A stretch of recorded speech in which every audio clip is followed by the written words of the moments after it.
Master Key System by Charles F. Haanel. Part 18. In order to grow, we must obtain what is necessary for our growth. This is brought about through the law of attraction. This principle is the sole means by which the individual is differentiated from the universal. Think for a moment. What would a man be if he were not a husband, father, or brother, if he were not interested in the social, economical, political, or religious world? He would be nothing but an abstract theoretical ego. He exists, therefore, only in his relation to the whole, in his relation to other men, in his relation to society. This relation constitutes his environment. He exists, therefore, in his relation to his environment, and in no other way. Hence it is evident that the individual is simply the differentiation of the one universal mind, which lighteth every man that cometh into the world, and his so-called individuality or personality consists of nothing but the manner in which he relates with the whole. This we call his environment, and it is brought about by the law of attraction. Part 18 has something more to say concerning this important law. There is a change in the thought of the world. This change is silently transpiring in our midst, and is more important than any which the world has undergone since the downfall of paganism. The present revolution in the opinions of all classes of men, the highest and most cultured of men, as well as those of the laboring class, stands unparalleled in the history of the world. Science has of late made such vast discoveries, has revealed such an infinity of resources, has unveiled such enormous possibilities and such unsuspected forces, that scientific men more and more hesitate to affirm certain theories as established and indubitable, or to deny other theories as absurd or impossible. A new civilization is being born. Customs, creeds, and precedent are passing. Vision, faith, and service are taking their place. The fetters of tradition are being melted off from humanity, and as the dross of materialism is being consumed, thought is being liberated and truth is rising full-orbed before an astonished multitude. The whole world is on the eve of a new consciousness, a new power, and a new realization within the self. Physical science has resolved matter into molecules, molecules into atoms, atoms into energy, and it has remained for Sir Ambrose Fleming, in an address before the Royal Institution, to resolve this energy into mind. He says, "In its ultimate essence, energy may be incomprehensible by us, except as an exhibition of the direct operation of that which we call mind or will. And this mind is the indwelling and ultimate. It is immanent in matter as in spirit. It is the sustaining, energizing, all-pervading spirit of the universe. Every living thing must be sustained by its omnipotent intelligence, and we find the difference in individual lives to be largely measured by the degree of this intelligence which they manifest. It is greater intelligence that places the animal in a higher scale of being than the plant, the man higher than the animal. And we find that this increased intelligence is again indicated by the power of the individual to control modes of action and thus to consciously adjust himself to his environment. It is this adjustment that occupies the attention of the greatest minds, and this adjustment consists in nothing else than the recognition of an order existing in the universal mind, for it is well known that this mind will obey us precisely in proportion as we first obey it. It is the recognition of natural laws that has enabled us to annihilate time and space, to soar in the air and to make iron float, and the greater the degree of intelligence, the greater will be our recognition of these natural laws, and the greater will be the power we can possess. It is the recognition of the self as an individualization of this universal intelligence that enables the individual to control those forms of intelligence which have not yet reached this level of self-recognition. They do not know that this universal intelligence permeates all things, ready to be called into action. They do not know that it is responsive to every demand, and they are therefore in bondage to the law of their own being. Thought is creative, and the principle on which the law is based is sound and legitimate, and is inherent in the nature of things. But this creative power does not originate in the individual, but in the universal, which is the source and foundation of all energy and substance. The individual is simply the channel for the distribution of this energy. The individual is simply a means by which the universal produces various combinations, which result in the formation of phenomena. These depend upon the law of vibration, whereby various rates of rapidity of motion in the primary substance form new substances only in certain exact numerical ratios. Thought is the invisible link by which the individual comes into communication with the universal, the finite with the infinite, the seen with the unseen. Thought is the magic by which the human being is transformed into a being who thinks and knows and feels and acts. As the proper apparatus has enabled the eye to discover worlds without number millions of miles away, so, with the proper understanding, man has been enabled to communicate with the universal mind, the source of all power. The understanding which is usually developed is about as valuable as a telephone box without wires or an exchange. In fact, it is usually nothing more than a belief, which means nothing at all. The Indians believe something, and so do the savages of the Cannibal Islands, but that proves nothing.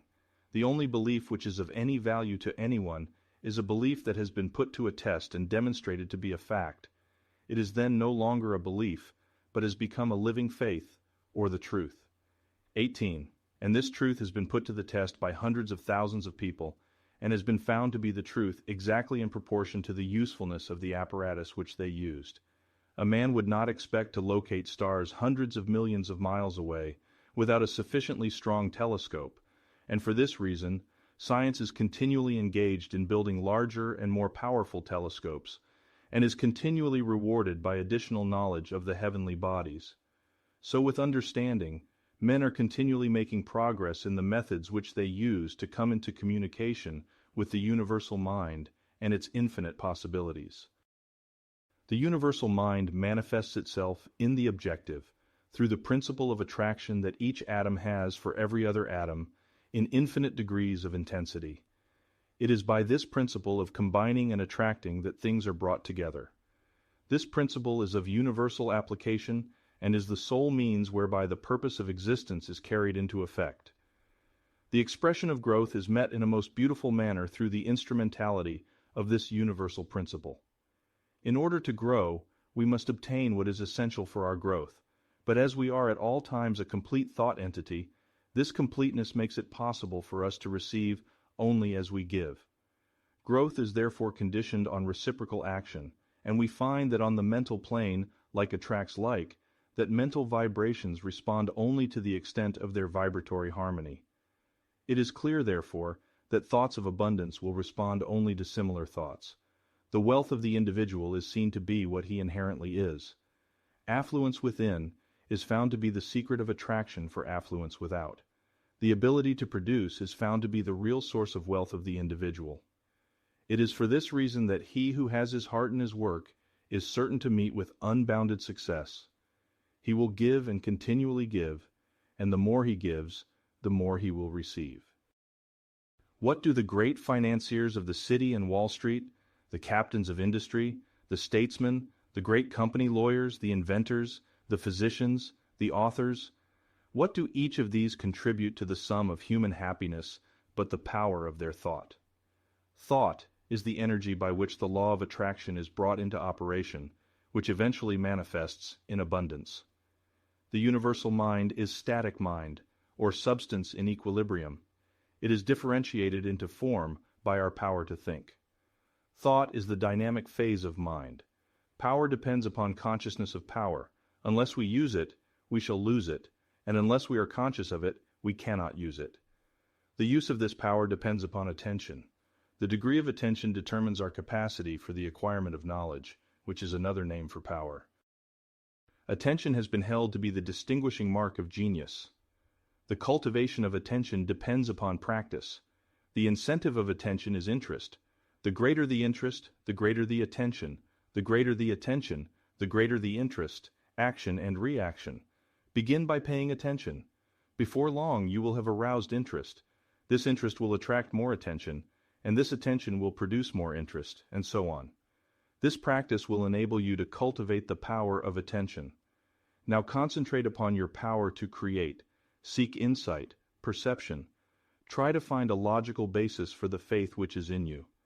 Let the thought dwell on the fact that the physical man lives and moves and has his being in the sustainer of all organic life, in air, which he must breathe to live. Then let the thought rest on the fact that the spiritual man also lives and moves and has his being in a similar but subtler energy upon which he must depend for life, and that as in the physical world, no life assumes form until after a seed is sown, and no higher fruit than that of the parent stock can be produced. So in the spiritual world, no effect can be produced until the seed is sown, and the fruit will depend upon the nature of the seed, so that the results which you secure depend upon your perception of law in the mighty domain of causation, which knowledge is the highest evolution of human consciousness. Thought engenders thought. Place one idea upon paper, another will follow it, and still another, until you have written a page. You cannot fathom your mind. It is a well of thought which has no bottom. The more you draw from it, the more clear and fruitful it will be.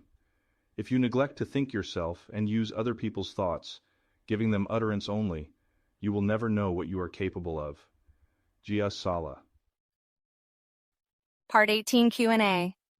How is the difference in individual lives measured? By the degree of intelligence which they manifest. What is the law by which the individual may control other forms of intelligence? A recognition of the self as an individualization of the universal intelligence. Where does the creative power originate? In the universal. How does the universal create form? By means of the individual.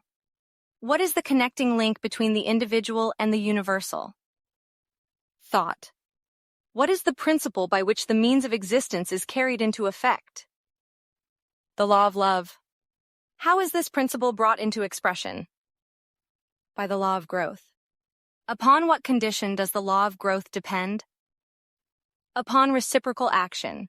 The individual is complete at all times, and this makes it possible to receive only as we give. What is it that we give? Thought. What do we receive? Thought, which is substance in equilibrium and which is constantly being differentiated in form by what we think. The happiness of your life depends upon the quality of your thoughts. Therefore, guard accordingly, and take care that you entertain no notions unsuitable to virtue and reasonable nature. Marcus Antonius.